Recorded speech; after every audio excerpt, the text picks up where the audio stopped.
ఇప్పుడు మనం వేదాంత డిండిమల్లో 79వ శ్లోకాన్ని చూద్దాం. పంచానామపి క్వశ్చనం మాయానర్థ వ్యవోచిత సత్సాక్షి బ్రహ్మ విజ్ఞానం ఇది వేదాంత డిండిమ. ఏమంటారు ఇక్కడ? పంచానామపి కోశానం, పంచకోశములు. ఈ పంచకోశములు కూడా మాయానర్థ వ్యవోచిత, మాయ వల్లే ఏర్పడ్డాయి. సత్సాక్షి బ్రహ్మ విజ్ఞానం, ఇవన్నీ కూడా అనిత్యాలు, దీనికి సాక్షి బ్రహ్మమేను అని చెప్తూ ఉన్నారు. ఇవన్నీ మాయ వల్ల ఏర్పడ్డాయి, దీనికి సాక్షి బ్రహ్మమే అనే విషయాన్ని ఇక్కడ 79వ శ్లోకంలో చెప్తూ ఉన్నారు. పంచకోశాలు, శరీరంలో మొత్తం 5 కోశములు ఉన్నాయి అని గతంలో చాలాసార్లు చెప్పుకున్నాం. అమ్మవారిని గురించి చెప్పేటప్పుడు పంచకోశాంతరస్థిత అంటాం. అంటే పంచకోశముల నడుమ ఉండేటటువంటిది, అలా ఉన్నటువంటిది ఆవిడ పరమేశ్వరి. ఈ పంచకోశములు అంటే ఏమిటి అసలు? అన్నమయ, ప్రాణమయ, మనోమయ, విజ్ఞానమయ, ఆనందమయ కోశములు, వీటినే పంచకోశములు అని అంటారు. అసలు కోశము అంటే ఏమిటి? కోశము అంటే వర. మనం దేన్నైనా పెట్టుకునేటటువంటి ఆ పౌచ్, దాన్ని మనం వర అంటాం. కత్తిని పెట్టుకోవటానికి మనం కత్తిని వేలాడేసుకొని తిరగం, ఎందుకంటే కత్తి కోసుకుంటుంది, తెగిపోతుంది. ఈ కారణం చేత కత్తిని ఒక వరలో పెడతాం. అలాగే మీరు చూడండి, ఈ పోలీసులంతా కూడా వాళ్ళకి తుపాకులు ఇచ్చారు, వాళ్ళకి పిస్తోల్ ఇచ్చారు. ఆ పిస్తోల్ విడిగా ఒక చిన్న వరలో పెట్టుకుంటారు, అంతేగాని పిస్తోల్ జేబులో పెట్టుకు తిరగరు. దాన్ని వరలోనే పెట్టుకోవాలి. దాన్ని వర అంటారు. దేన్నైనా మనం దాచుకోవటానికి, అలా పెట్టుకోవటానికి ఉపయోగించే దాన్ని వర అని అంటారు. ఈ వర అంటే ఏమిటి అసలు? ఇది అంటే దానికి భద్రత కల్పించేటువంటిది వర. ఇప్పుడు మనం చెప్పుకున్నట్టుగా పంచకోశములు, ఈ వరలు 5 రకాలైనటువంటి వరలు ఇవి అన్నమయ, ప్రాణమయ, మనోమయ, విజ్ఞానమయ, ఆనందమయ కోశములు. అసలు మొట్టమొదటిగా అన్నమయ కోశము అంటే ఏమిటి? అన్నమయ కోశము అంటే ఏమిటి? స్త్రీ పురుషులు ఇద్దరూ కూడా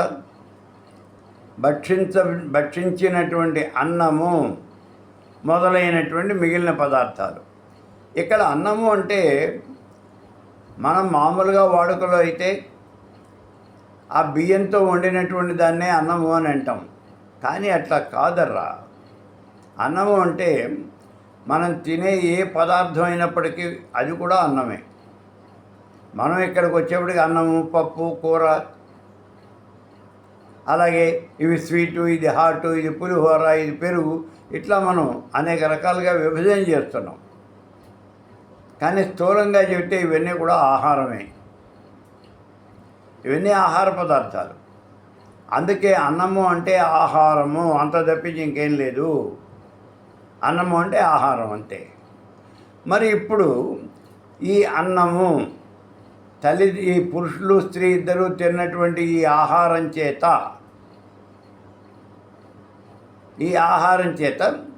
పురుషుడి ఎందేమో శుక్రము ఆవిర్భవిస్తూ ఉన్నది, స్త్రీ ఎందు శోణితము ఉద్భవిస్తూ ఉన్నది.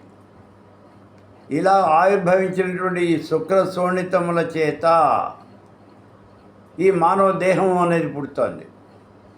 ఇక్కడ మళ్ళీ అనుమానం వస్తుంది మీకు, మానవ దేహమేనా అని. కాదు, ఏ దేహమైనా సరే ఇలాగే జనిస్తుంది. మరి మానవ దేహము అని ఎందుకంటున్నాము?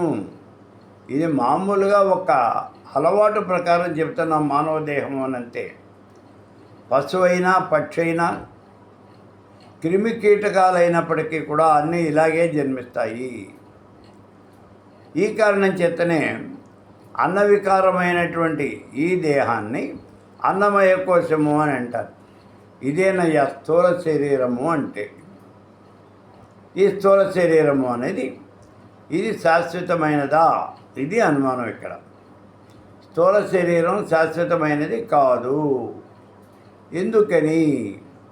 మానవుడు జన్మించక ముందు ఈ స్థూల శరీరం లేదు, మరణించిన తర్వాత ఈ స్థూల శరీరం ఉండదు.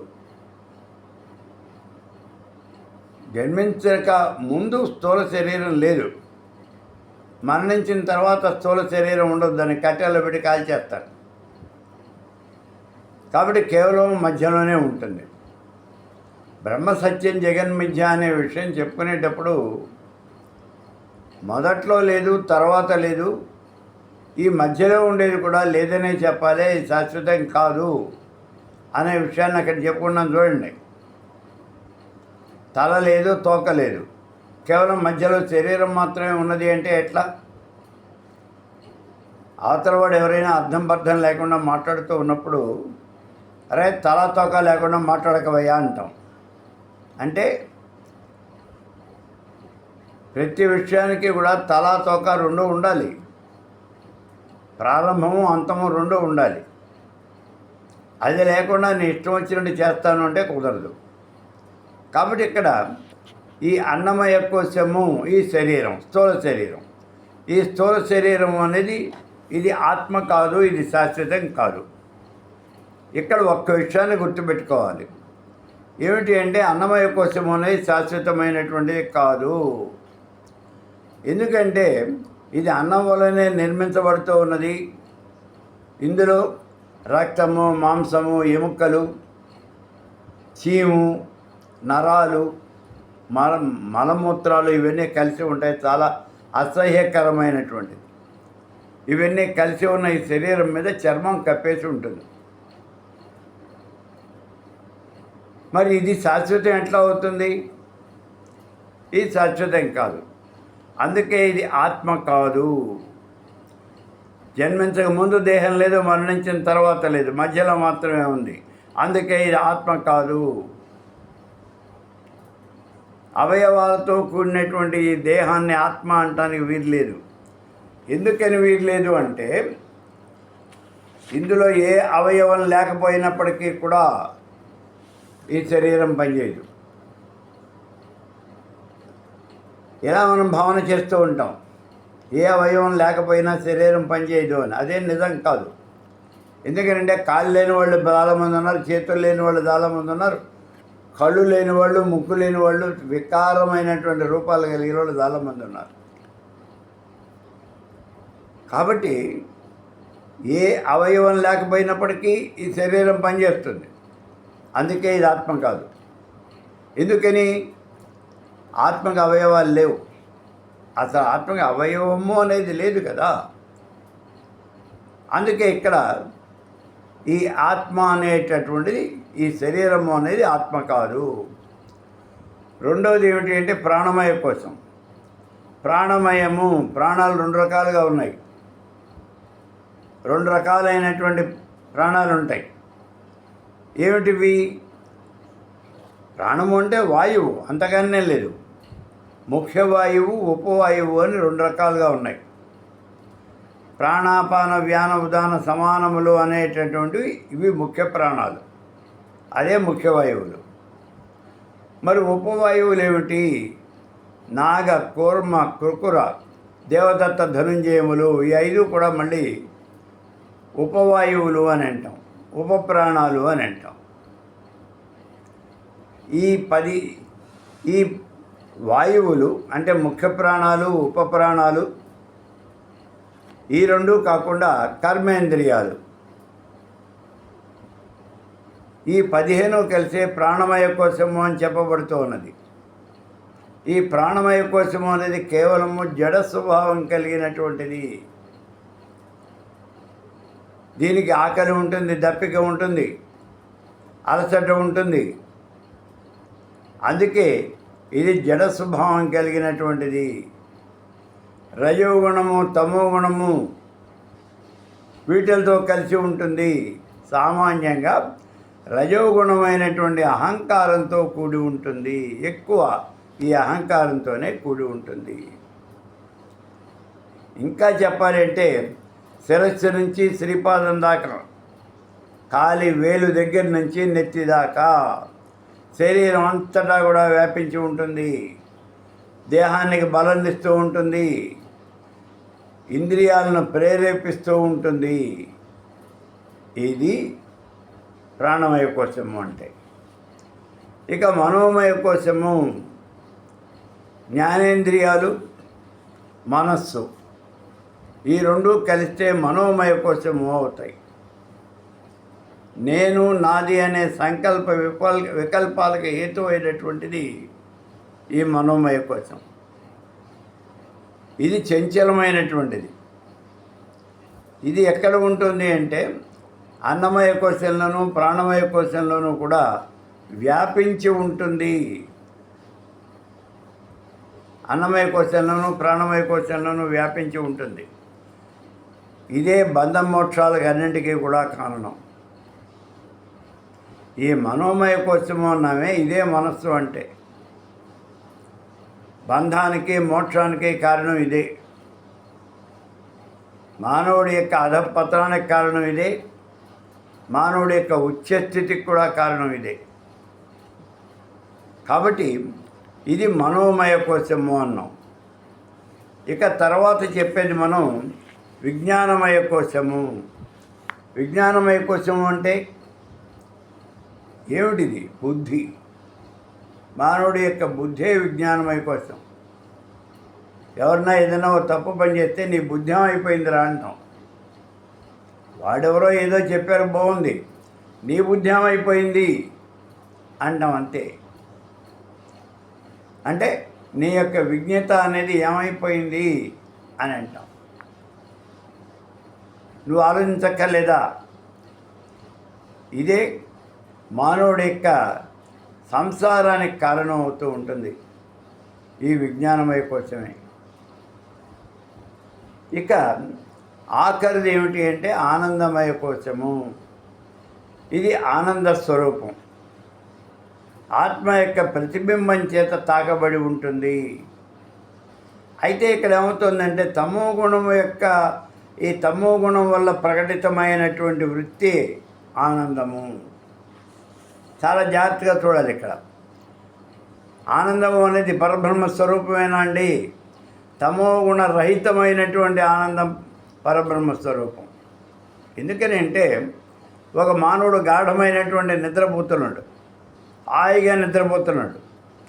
అలా నిద్రపోతున్నటువంటి మానవుడు లేచిన తర్వాత ఏమయ్యా ఎలాగా ఉన్నది అని అడిగామవుతాను. నిద్రపోయావు కదా, ఎలా ఉంది, నీ అనుభవం ఏమిటి? ఒళ్ళు తెలియకుండా పడుకున్నానండి, హాయిగా ఉంది, ప్రాణం అసలు ఎక్కడికి వెళ్ళిపోయిందో కూడా తెలియదు. ఇది అతను చెప్పే మాట. ఒళ్ళు తెలియకుండా పడుకున్నాను, బాగుంది, హాయిగా ఉంది.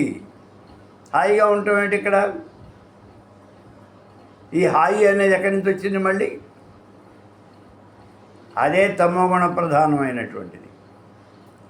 అది లేనటువంటి స్థితి, అది ఆనందం. ఇక్కడ సామాన్యంగా ఈ హాయిలో ఆనందంలో తమోగుణం ఉంటుంది. ఆ తమోగుణం లేనటువంటి ఆనందమే ఈ ఆనందమయ కోశము. ఇప్పుడు మనకి తైత్తిరీయోపనిషత్తులో వరుణ మహర్షి యొక్క కుమారుడు భృగు మహర్షి విద్యాభ్యాసం పూర్తి చేసుకుని వచ్చాడు. తండ్రి దగ్గరికి వచ్చాడు. తండ్రి అడిగాడు, నాన్న బ్రహ్మ విద్య ఏమన్నా చెప్పారా మీ గురువు గారు? చెప్పలేదు. ఆ బ్రహ్మ విద్య అంటే ఏమిటో నువ్వే చెప్పు అన్నాడు.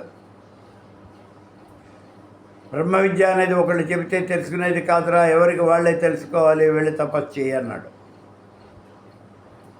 భృగు వెళ్ళి తపస్సు చేశాడు కొంతకాలం. ఇప్పుడు తిరిగి వచ్చాడు.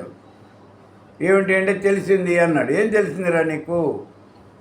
అన్నమే పరబ్రహ్మ స్వరూపము. ఎందుకని? అన్నం చేతనే ప్రాణులన్నీ కూడా జీవిస్తూ ఉన్నాయి.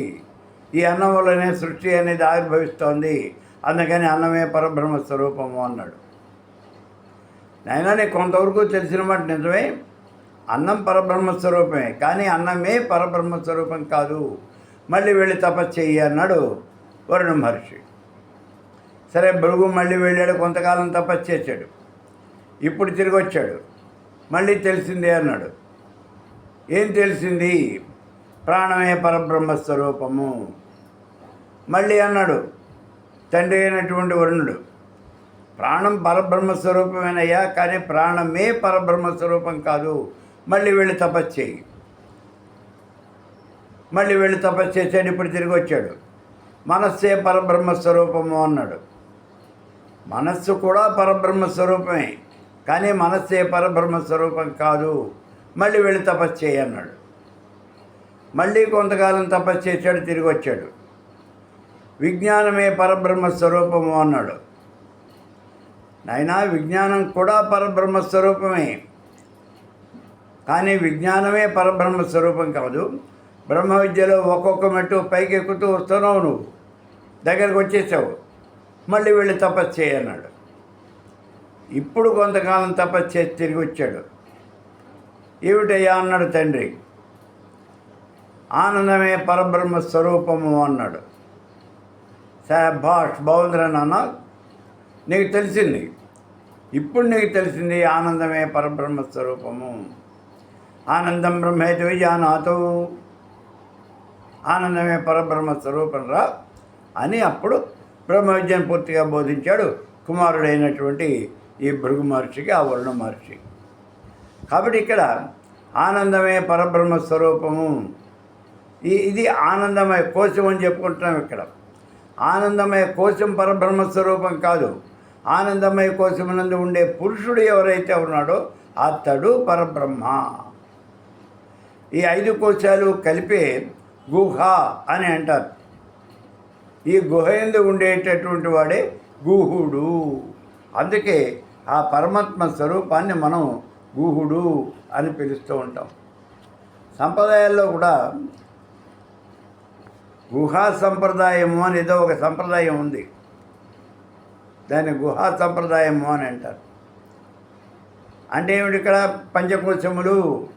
పంచకోశములందు ఉండేవాడు పరమాత్మ. ఆ పరమాత్మకి సంబంధించినటువంటి సంప్రదాయం అది. పరబ్రహ్మ సంప్రదాయము అని, అదే పరమాత్మ సంప్రదాయము, అది గుహుడు అని చెప్తారు. ఇలా ఈ పంచకోశాలు ఉన్నాయి.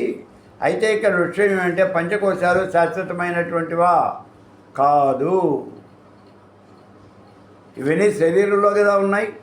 అసలు శరీరమే శాశ్వతం కాదు అన్నప్పుడు అందులో ఉన్నటువంటి ఈ కోశాలు ఎట్లా శాశ్వతం అవుతాయి? ఈ దేహమే శాశ్వతం కాదు కదా. మరి దేహంలో ఉన్నటువంటి ఈ కోశములు ఏ రకంగా శాశ్వతం అవుతాయి? అవ్వవు. దీనికి సాక్షి ఎవరు? పరమాత్మ. అదే చెప్తున్నాను ఇక్కడ భగవత్పాదుల వారు. ఈ పంచకోశాలు కూడా శాశ్వతమైనటువంటివి కాదయ్యా. పంచకోశాలు శాశ్వతం కాదు. మరి ఏమిటి అంటే శాశ్వతమైనటువంటిది ఆ పరబ్రహ్మ స్వరూపం ఒకటేను. పరబ్రహ్మ స్వరూపం ఒకటే శాశ్వతమైనటువంటిది. అందుకేనయ్యా పంచానోపికోశానం మాయానర్థ వియోచిత తత్సాక్షి బ్రహ్మ విజ్ఞానం ఇది వేదాంత నిర్ణిమః అని అంటూ ఉన్నారు భగవత్పాదుల వారు ఈ 79వ శ్లోకంలో.